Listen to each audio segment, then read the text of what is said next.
Hello, it's Davey Mooney coming to you from the University of North Texas where I run the jazz guitar program.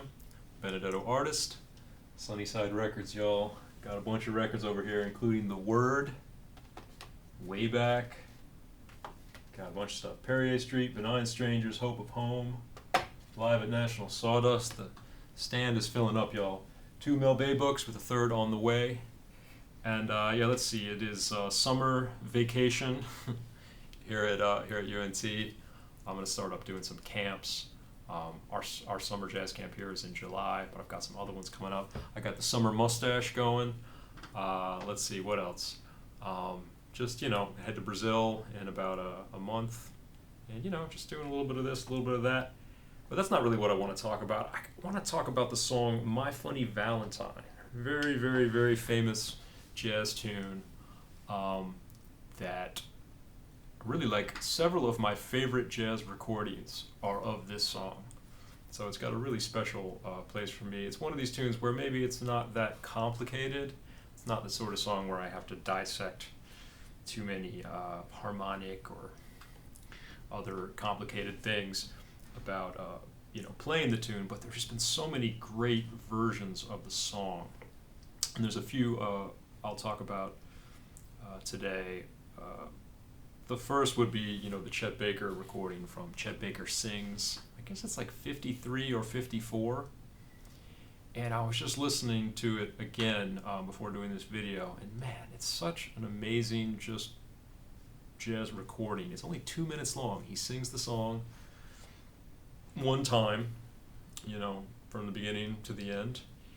And I don't know, a lot of people have commented on Chet Baker's aura, his vibe, the mood that's created by that tune, but man, it takes you to another place. Like, there's this sort of detachment to it, is what I was thinking this time. I don't know, there have been a million books and articles, and there's even the movie about Chet Baker, but it's just like a magical 2 minutes that really kind of transports you to somewhere else. And I believe that, this song is from a Rodgers and Hammerstein play. Is it called Babes in Arms? I was just looking it up, and then it just slipped out of my mind. But where's this tune? Sorry, I'm like, okay, I'm gonna figure this out for y'all. My Funny Valentine. Yes, Babes in Arms, Rodgers and Hart, not Rodgers and Hammerstein. Slightly different lyrical vibe, but apparently that's 1937. So Chet Baker records it in like 53, 54. Sinatra records it. And then for the guitar community, there's an amazing version on the Bill Evans Jim Hall album Undercurrent, where they do it as kind of a fast tune, just a duet, guitar and piano. And there's just several amazing things about that recording. Jim Hall's rhythm guitar playing behind Bill Evans' solo is amazing, kind of Freddie Green-ish style, I guess. Although I never Freddie Green played that quick rhythm guitar. It's amazing. The second chorus of Bill Evans' solo, there's the rhythmical kind of displacement things going on the melody, and also during the guitar solo behind Jim Hall, just the way he navigates that. Really brilliant recording. And then for me also 1964, Miles Davis, the 64 concert with your boy Herbie and Tony Williams and Ron Carter and George Coleman. And I remember transcribing that George Coleman solo. That's like one of my favorite solos in the whole repertoire. It's really like beautiful in every way, so perfect. Every note is perfect. And so those are the 3 recordings maybe I'll talk about. So Chet Baker and of course Confession Time. I first, in trying to learn this song, I went straight to my real book that I had back in 1995 and looked at the chords. And you do have this sort of Stairway to Heaven. Most people play it in C minor. I think Sinatra's in like B minor. And it kind of has that My funny Valentine, sweet comic Valentine. The little line cliche of like C minor to C minor over B, to C minor over B flat, to C minor over A, perhaps. Although the Chet Baker one, they keep it all with a low C. The bass goes, and it's kind of part of the weird vibe of the song. He keeps the C at the bottom, and even on the A flat, F minor. At some point they get away from it and do a 2/5. So maybe one way to think about the chords are C minor, then kind of a G7, C minor, F7 for the first 4 bars, and you can do different inversions on that. You can do the My Funny Valentine. It works sort of with the melody contrapuntally, sweet comic Valentine. You can do that, or you could, like on the Bill Evans Jim Hall, it's kind of quick.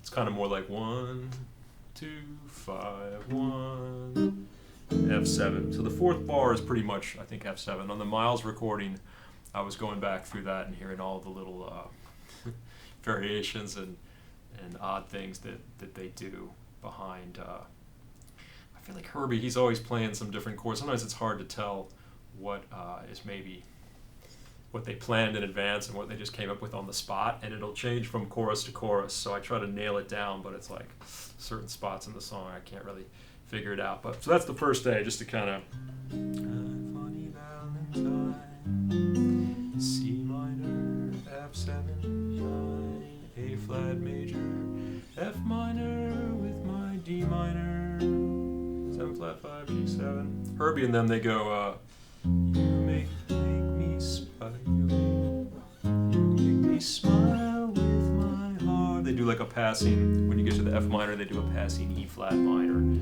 before the D minor, 7 flat 5, G7. Then the second half, the melody goes up to the 3rd instead of the root, and it goes, your looks are laughable, same thing. For the F7, A flat major, F minor. And then people do different things here. I think the Chet Baker one, they kind of just keep it on a 2/5 going to the bridge. So after that F minor, they stay in F minor, B flat 7. The Bill Evans one, it sounds like they go to, so you're an A flat major, still you're my F minor work of art. Either A flat minor 6 or maybe F minor 7 flat 5. And I noticed in the I Real Pro they had F minor 7 flat 5 there. The Miles thing, they kind of go, it's a little different depending on what chorus you're in. I swear there was one where I was like, there's like an A7 in there, and then, but eventually they get to like, instead of just going, so F minor, my favorite work of art.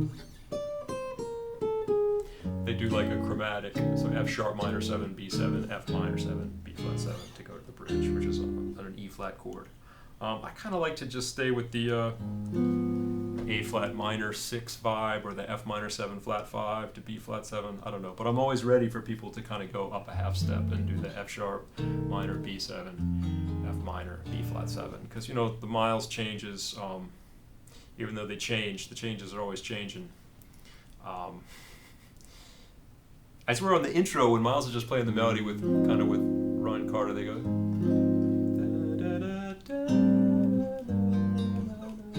There's like after the A flat major 7, there's an A minor 7 flat 5, a G minor, and an F minor, and then a B7 to B flat 7. But that doesn't seem like I was looking for that later on in the solo, or in the performance, like behind George Coleman and other people, and I didn't hear that happening again. So maybe it was just a one-time deal. But anyway, I play it and I'm ready for the chromatic 2/5 thing before the bridge. And then I remember in my good old real book, the bridge was always written as like, take your E flat, F minor, G minor, F minor, E flat major, F minor, G minor, F minor, for the first 4 bars, but that is not what anybody does on the versions that I was listening to. The Chet Baker, they kind of, it's all over a B flat pedal, and it's kind of just 1 to 5.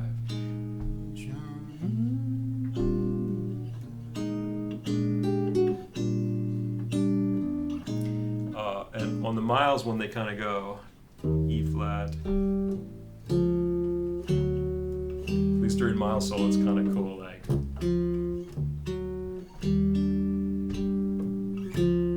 So they go like E flat flat major, D flat, D, E flat, almost like, I don't know, seven steps to heaven or something. And then let's see, the Bill Evans one, it kind of, I think of it as almost like 1 6 2 5, like, or just 1 to 5. I don't know where this, where that actually comes from. I mean, it is something that you could do. It doesn't break any rules, but these 3 versions, none of them do that. So anyway, you have like, I think of it as like figure less than green. I'm confusing myself with the tempo because I'm thinking of the Bill Evans where it's fast and Chet Baker where it's really slow. So less than green is your mouth a little weak. So I'm just doing 1 6 2 5, and then the second half of the bridge you have E flat, G7, C minor, and depending on how much time you have, you could go when you get into that C minor. You could skip down like chromatically down to a B flat minor 7, E flat 7, A flat major, or depending on if you're going really fast, I would probably go maybe just go from C minor right to E flat 7, or B flat minor 6, then A flat, and then a 2 5 back to C minor. So the bridge, if I'm going less than green, is your mouth a little weak? Open it to speak. Are you smart? And the last day, no change ahead for me. C minor, not you care for me. F7. It changes a little bit here. You got A flat major. Then that time back to C minor. And it walks down to A flat again. And then a 2 5 back to E flat. Although the Chet Baker version, I think one of the things that makes it so, I don't know, I don't think devastating is the right word, but I don't know, ethereal maybe, but yeah, it's just magic, I don't know. But they actually end on C minor at the end, so after the stay flat major,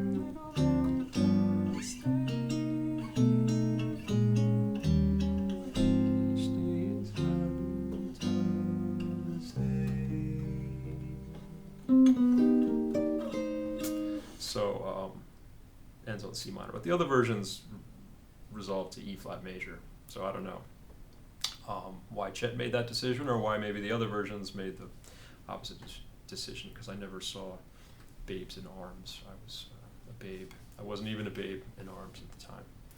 But another thing that's kind of fun about Miles Davis's version, like he starts it kind of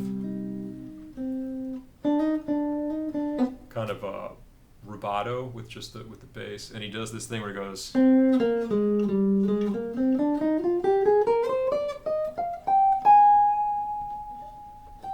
he does like a, instead of you make me smile with your heart, he goes, and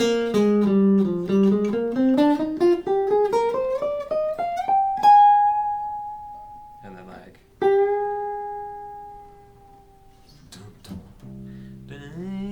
he always does that interesting kind of like scale thing, like I guess it's in the notes of an E flat major scale up to that high A flat, and then it's very abstract on that 64 concert, the rest of the melody. So he creates, so there's a vibe created on that song too, a very different vibe I think than what Chet does. And that song almost goes, that performance on the 64 concert, I feel like it goes through different movements. It's almost structured like a some kind of classical long form work, in the sense that that the Miles part at the beginning, and then it goes into double time feel for George Coleman, and then the Herbie thing, and all the different things that happen rhythmically in interaction. It's really like kind of an epic performance. It's like 14 minutes long, and I used to listen to that album every night. I had a class here at UNT, Fred Hamilton class, shout out to Fred Hamilton, an improv class, and what we did, the sort of text of the class was those 2 albums, the 64 concert, My Funny Valentine, which is all the ballads, and then the 4 and More, which is the up-tempo tunes. And that was our repertoire for the semester. So I would go home and like listen to that every night. Particularly, I would like turn the lights down with candles and stuff, and just kind of vibe out to that performance. And you know, the other one's Stella by Starlight on that record where the guy yells. That's fun. There's an audience member. Anyway, I encourage you all to. I have an LP over to keep looking over there because I have an LP that I haven't actually played. I bought it and it sits on the piano here in my office. But yeah, in terms of playing on this tune, I don't know. There's not really. It's pretty straightforward harmonically. I guess you have different sort of forms of C minor in the first like little bit where you kind of have C minor. And then it kind of goes to F7, so maybe that's like the difference between sort of a C minor key center where you're kind of going like C minor 2/5, so maybe sort of C harmonic minor. And then when that F7 comes, you're in C Dorian. And then there's an A flat major chord, so you're kind of C Aeolian.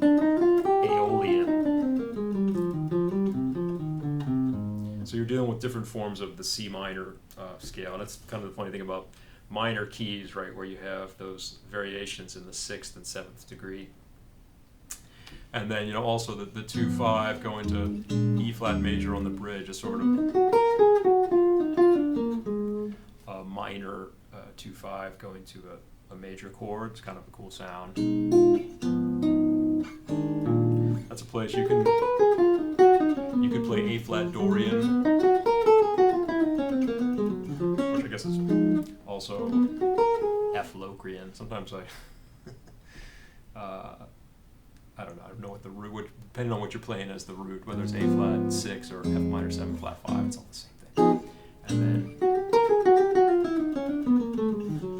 different kinds of B flat 7s that take you to the E flat.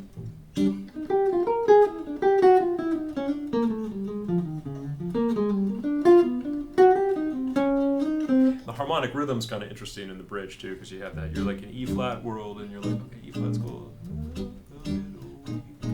E flat. G7, C minor. Okay, E flat 7, A flat major, and then you can chill for a second. So you have a really quick sort of harmonic rhythm happening that you got to be on top of, maybe.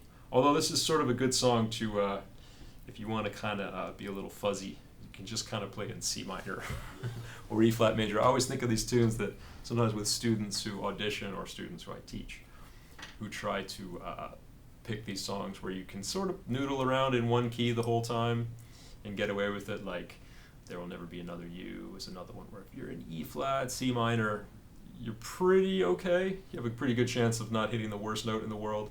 This one too, I think you could kind of just like vibe out on the C minor, E flat major kind of thing. But if you know, there are chords and specific little secondary dominants and tonicizations that would be nice to maybe bring out every now and then. Anyway, I'll play a few choruses on it at I'm not quite at the Bill Evans tempo, so it's kind of quick, but sort of doing it as a the reason I thought about this song too is in guitar departmental. I played a song with Noel Johnston. We played Someday My Prince Will Come, and I did a video on that. And then with Paul Metzger, our other adjunct guitar professor, we couldn't think of a song, and somebody called out My Funny Valentine. And so we started playing it, but we played it at closer to the Bill Evans, Jim Hall tempo, because we're guitar players and we relate to that. And yeah, playing it as a ballad, I think, is too like fraught with history. It's too heavy. There's so much, like there's the Miles and the Chet Baker. I don't know. I feel like it's easier to kind of play it at a quicker tempo, and maybe you don't have as much history behind you. You don't have those ghosts around your shoulder as much. I don't know. They're nicer ghosts, maybe. The ghosts of Chet and Miles. I don't know. I'm sort of intimidated by them. Anyway, so My Funny Valentine, y'all, and check out Chet Baker, Miles, and Bill Evans and Jim Hall. All right.